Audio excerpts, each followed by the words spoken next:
Hi guys, and welcome to another 7-minute lecture. Are nation states permanent?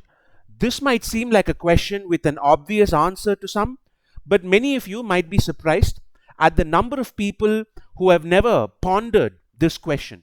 Most people seem to take for granted that the world order we live in today will somehow be permanent for the foreseeable future. That, for instance, that there will always be a United States of America, that there will always be a UN, that the current world system we live in will somehow last forever. But of course, as some of us know, this couldn't be further from the truth. There is no such thing as a permanent world order. There's no such thing as a permanent country. Even the oldest civilizations in the world, the Chinese, the Indians, the Persians, while there's certainly a cultural link that persists to this day, nation states, countries, these crumble and change all the time. The world map 100 years from now will look drastically different from the way it looks today. Just as how the world map you see today is a radical departure from world maps a century ago. Borders will always change. Identities will always change. There isn't anything we can do about it. It's just an inevitable characteristic of human history. Many nations that people assume today will exist for centuries might end in a few decades. We never know.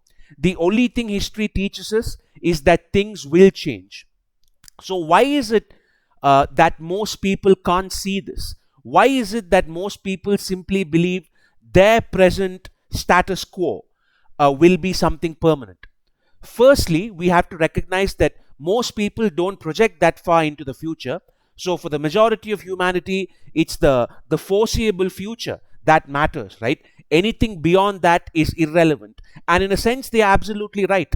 Even this conversation, for instance, is nothing more than an abstract intellectual exercise. It has very little utility for a normal person trying to live his or her life.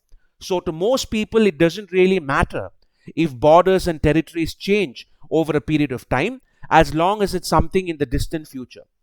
The second reason is that all societies, this could be tribes, kingdoms, countries, whatever, they thrive on projecting an illusion of permanence because this is vital for their own credibility. For a society to stick together as a cohesive unit, it has to believe in its own cohesion, and deviating from that would simply mean the entire idea crumbles. And yet, we know for a fact that someday that idea will crumble. If you ask someone living in ancient Egypt if the rule of the pharaohs would be permanent, they would have most certainly said yes. And from their perspective, in a land where the pharaohs rule for 3,000 years or more, for someone living in the middle of all that, in the midst of all that, things would have seemed permanent. If you had asked someone under the Zhou dynasty in ancient China if they thought Zhou rule would last forever, they would have said yes, because once again, from their perspective, it would have seemed permanent, it would have seemed sort of indestructible. The Zhou dynasty ruled for like 800 years. And yet, even that collapsed at some point and gave way to new borders, new kingdoms, new identities. Since the lifespan of a human being is so much shorter than the lifespan of a healthy civilization or kingdom, we constantly fall prey to these assumptions. Look, for instance, at many American nationalists even today who seem to take for granted that the United States as a country will last forever, or that even its primacy will last forever, when the reality is that it's not even been around for 250 years in total. 250 years in the larger scheme of human history is nothing. It's a heartbeat at most. There have been many nations and kingdoms which lasted for far longer, which are now completely forgotten in the pits of history.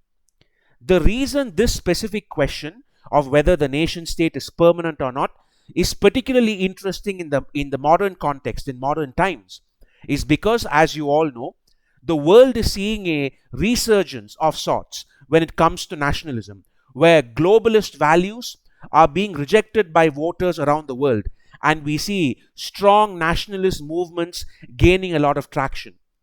Now, whether this will be a long-term trend is yet to be seen. For all we know, the pandemic might have shattered whatever momentum they had, or perhaps it would only end up strengthening it. Only time will tell.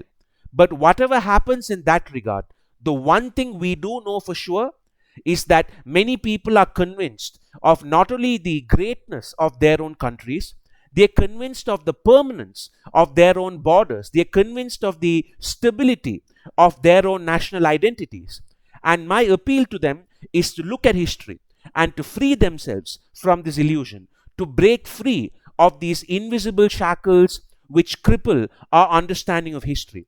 Civilization is long lasting. I think we must agree.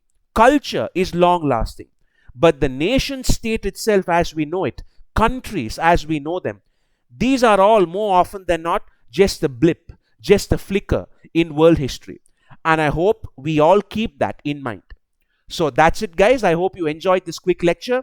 If you're interested in more content like this, don't forget to subscribe and hit that like button. Thank you, take care, and I'll see you soon.